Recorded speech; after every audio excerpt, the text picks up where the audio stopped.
Well, it's really nice to be here, and it's good to see you all. Is the video running? Good? Okay. So, hello for those who are seeing this on Friday. So, today I want to start just with a simple get-out, I suppose, really. Let's be clear. So, today I'm going to talk about principles. I'm going to talk about generalities. Once I start to talk about it, you'll understand. If you need to talk to me about specifics, I am very happy to talk to you about specifics. So if you want to talk about your situation, I'm quite content to talk about your situation. But the things I'm going to share with you today are good general principles which you can apply to your life and why they're in the Bible. Now, let me ask you a question. Obviously, you can't shout out any answers. So let's start with the question. What do you want from life? What do most people want from life? Now, when those surveys are done, you get lots of things back, and things come forward like happiness, people will say money, fame, power, nice home, to be very successful. All these types of things come out. And we can look at each of those in turn, but if you examine it, so I decided to Google, what's it like being famous? So if you do that, you'll find that nearly everybody responds, it's horrible. What's it like being super rich?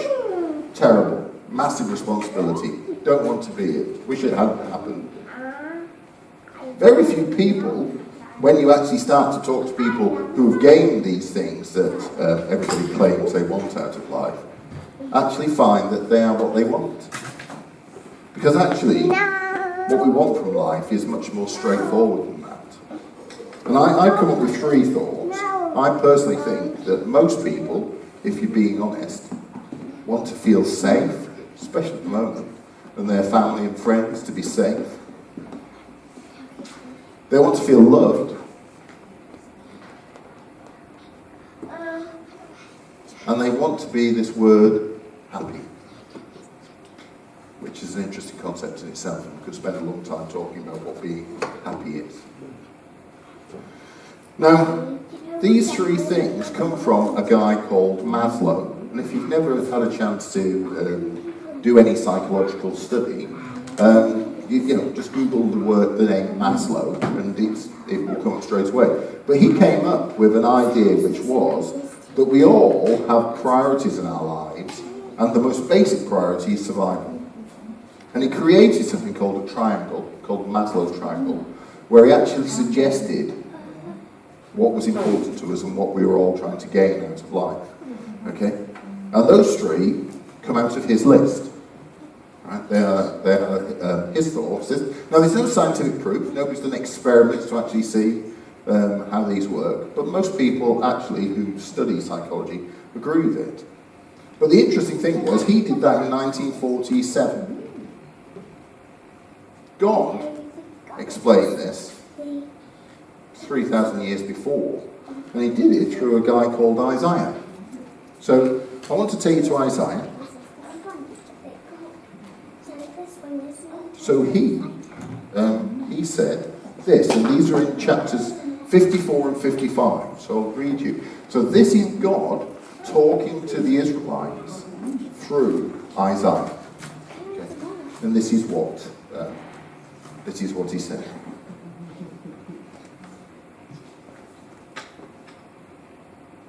Do not be afraid. You will not suffer shame. Do not fear disgrace.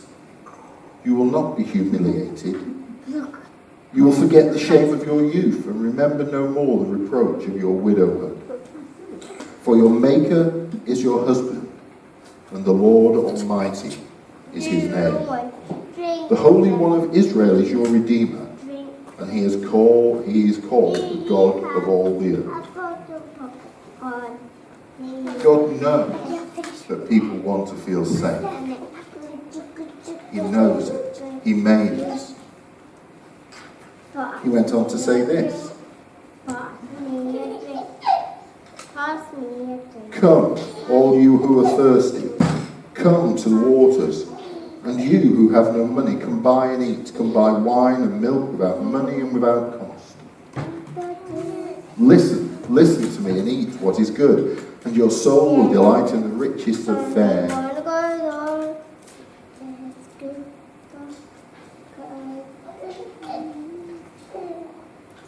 You will go out in joy and be led forth in peace.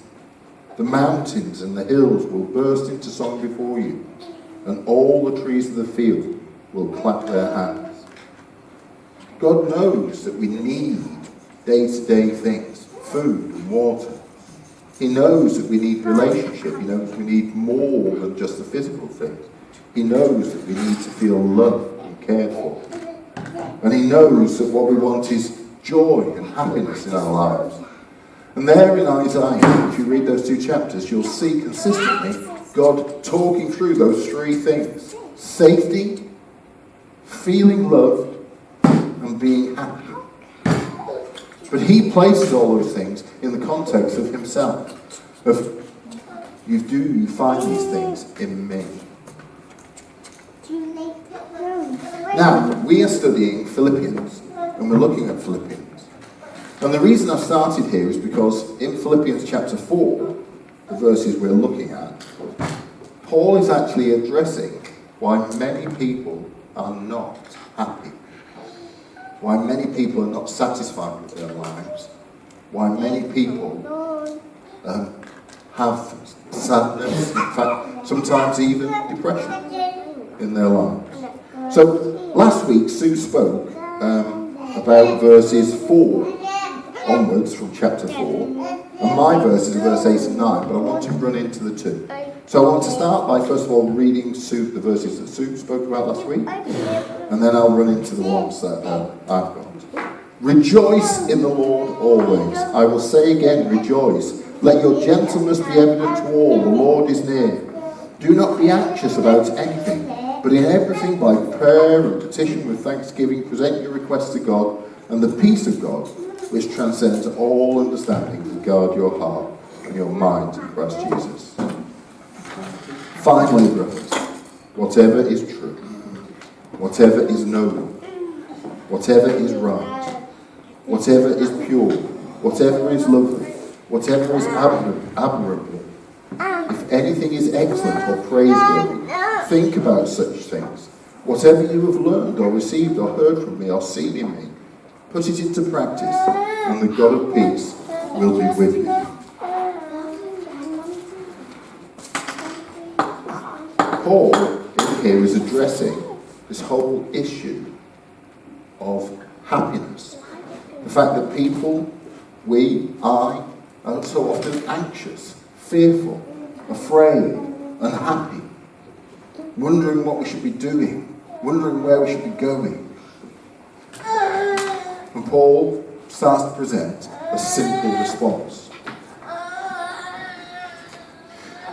You see, everything we do, all our actions start in our head. So everything that you do starts with a thought. So, there's obvious things. When I choose to pick something up, I obviously think I'm going to pick that up, and then I pick it up. If I say something, hopefully, I think before I speak, although a thought is still required. Even with reflexes, where you do something where we'd say, I did that without thinking, the reality is a thought was included within that, but maybe not a conscious thought. Everything we do came from something in our mind. Jesus once addressed the Pharisees. They were complaining about the fact that he hadn't washed his hands before he ate some food. And he said, you Pharisees, what do you like? You do this, you're saying I should have washed my hands to be spiritually clean. But it's not what goes into a person that shows what they are. It's what comes out of them. Because everything starts up here.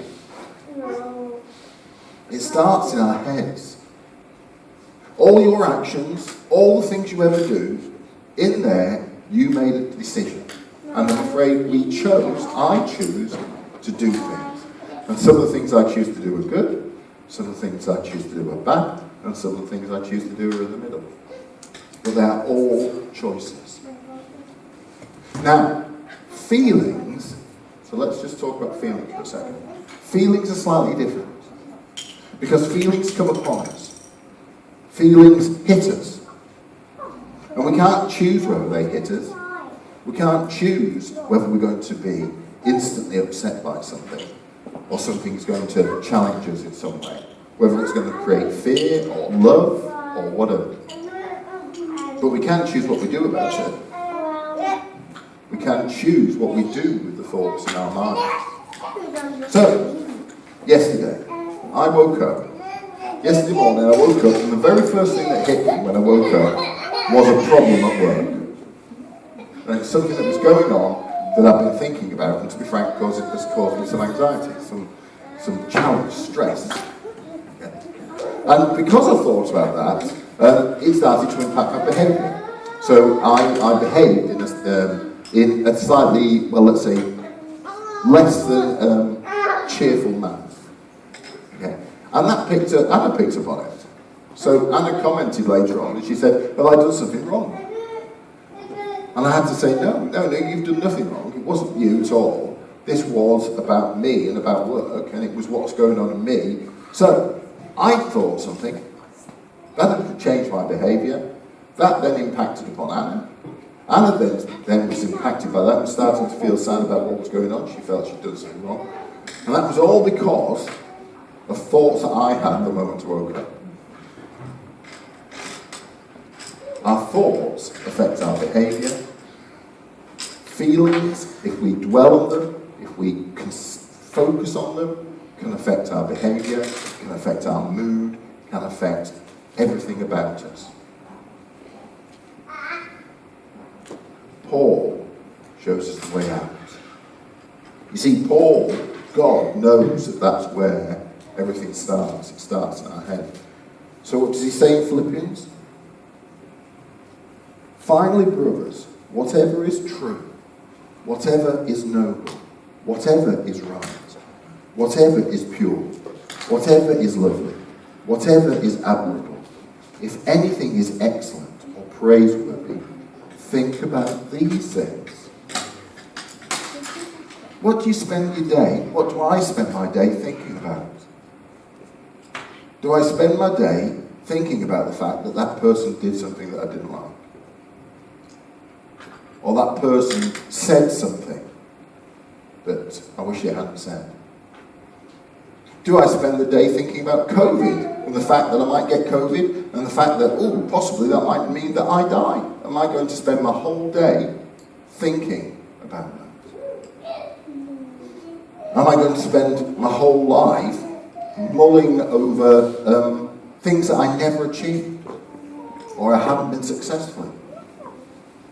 Where are you going to put your thoughts? Are you going to spend your whole life reading books that cause you to be afraid? Watching films, horror films, that fill your mind with the fact nowadays that Satan in the horror films is always the hero. Satan's always the good guy.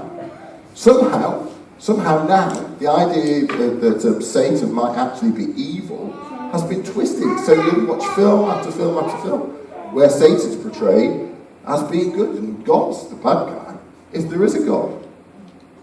Sometimes they manage to somehow say that Satan exists, but God doesn't. Really weird.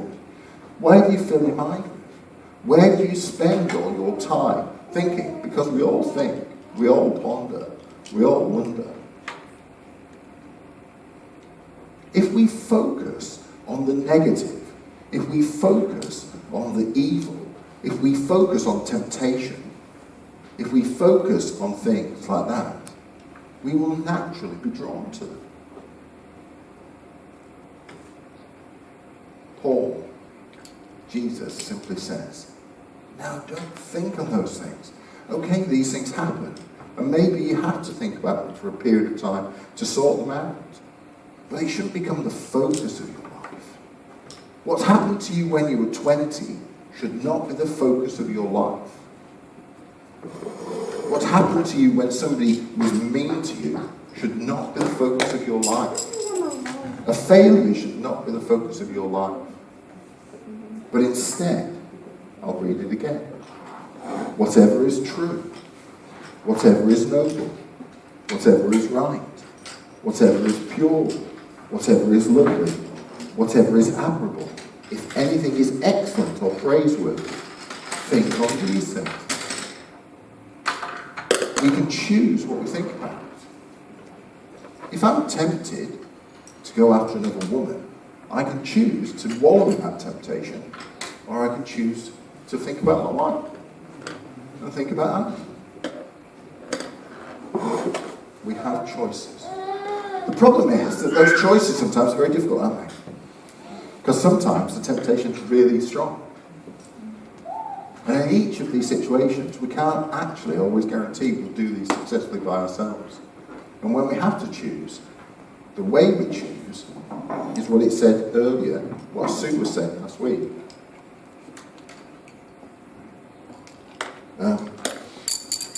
Do not be anxious about anything, but in everything, by prayer and petition and thanksgiving, present your requests to God. The answer is talk to God about it. We can all talk to God. We can get the strength. If we want positive thoughts in our mind, ask God to give you the thoughts. If you want to avoid temptation, ask God to help you with the temptation. If you want freedom from the past, ask God to help you with that. And sometimes that might require you to forgive. It might require you to put aside. None of these things are easy, but it is possible.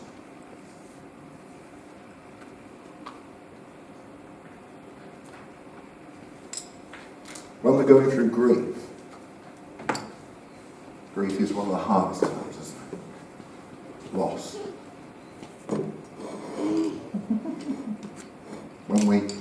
When somebody who was close to us is gone.